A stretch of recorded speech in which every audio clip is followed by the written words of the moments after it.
मेरे प्यारे बच्चों, आप सबको नमस्कार। सर्वप्रथम केंद्रीय विद्यालय उमरिया परिवार की तरफ से आप सभी को शिक्षक दिवस की बहुत बहुत शुभकामनाएं। जैसा कि आपको पता है, शिक्षक दिवस क्यों मनाया जाता है।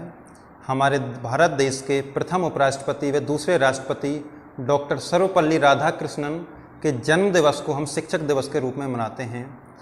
शिक्षक का एक अपने शिष्य के जीवन में एक बहुत महत्वपूर्ण योगदान होता है। जिस प्रकार एक कुम्हार कच्ची मिट्टी को नए नए बर्तनों में पका करके विभिन्न विभिन्न आकार देता है और बाज़ार में उनकी अलग कीमत हो जाती है, उसी प्रकार एक शिक्षक अपने शिष्य में नैतिक शिक्षा देकर अपने सुविचारों से एक शिष्य को एक इतना अच्छा इंसान बना देता है कि उसकी बाहर समाज में बहुत अधिक वैल्यू होती है, बहुत अच्छे लोग उसे मानते हैं। आप सभी को कभी भी, आप चाहे कितने भी बड़े पद पर पहुंच जाएं, चाहे आप कुछ भी बन जाएं, आपको शिक्षक के योगदान को कभी भी भूलना नहीं चाहिए। हमें हमेशा हमारी नज़र में अपने शिक्षकों का आदर हमेशा बना रहना चाहिए। मैं आपको एक छोटी सी कहानी सुनाता हूं। एक बार क्या हुआ, बाहर बहुत तेज बारिश पड़ रही थी, कक्षा में विद्यार्थी बैठे हुए थे, तो शिक्षक ने सभी विद्यार्थियों से कहा कि मैं आपको 100 रुपये दूंगा। क्या कहा? मैं आपको हर एक विद्यार्थी को 100 रुपये दूंगा, तो आप मुझे बताइए आप उन 100 रुपये का क्या करोगे। तो सभी विद्यार्थियों के जवाब अलग अलग थे। जैसे किसी ने कहा कि बाहर बारिश पड़ रही है, मैं अपने लिए छाता लूँगा, किसी ने कहा वीडियो गेम खेलूँगा, किसी ने कहा अपने लिए कैरम बोर्ड लाऊँगा। सब अपने खेलने के अलग अलग सामान बताते चले गए।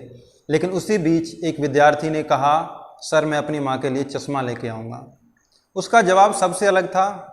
टीचर ने उसको नोटिस किया और उसको खड़ा किया, बेटा आप अपनी माँ के लिए चश्मा आप क्यों लाओगे, आपके पिताजी भी ला सकते हैं। तो उसने बहुत ही भावुक होकर कहा, सर मेरे पिताजी नहीं हैं और मेरी माँ कपड़े सिलकर मेरी ट्यूशन फीस, मेरे स्कूल की फ़ीस भरती हैं। इतनी बात सुनते ही टीचर भावुक हो गए। टीचर ने 100 रुपये तो उसको दिए ही और 100 रुपये और उधार दिए कि बेटा जब बड़ा हो जाए तब चुका देना, अपनी माँ के लिए चश्मा ले आना। तो बच्चा घर गया और अपनी माँ के लिए चश्मा ले आया, ताकि उसकी माँ सिलाई करती थी, आंखें कमज़ोर हो गई थीं, अच्छे से सिलाई कर सके, अच्छा पैसा कमा के उसकी पढ़ाई की फीस भर सके।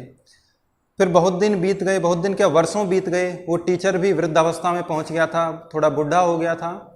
फिर एक दिन क्या हुआ, स्कूल के गेट के सामने एक नीली बत्ती की जिला कलेक्टर, डिस्ट्रिक्ट कलेक्टर की गाड़ी रुकती है। सभी हक्के बक्के रह जाते हैं, पूरा स्कूल स्तब्ध रह जाता है कि कलेक्टर साहब स्कूल में आए हैं। कलेक्टर साहब गाड़ी से नीचे उतरते हैं और अपने गुरुजी के पैर छू लेते हैं और जेब से 100 रुपये निकाल कर बोलते हैं, गुरुजी ये लीजिए आपके 100 रुपये जो मैंने उस दिन उधार लिए थे।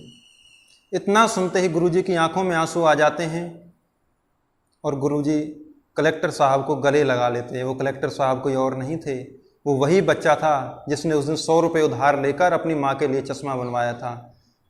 तो बेटा आप कितने भी बड़े पद पर पहुँच जाओ, एक ईमानदारी और देश के प्रति सच्ची श्रद्धा, देशभक्ति आप में से कभी खत्म नहीं होनी चाहिए। और गुरुओं का सम्मान, वो कलेक्टर होते हुए भी, अपनी इतनी एक जिले का मालिक होते हुए भी स्कूल में अंदर आके अपने गुरुजी के पैर छुए।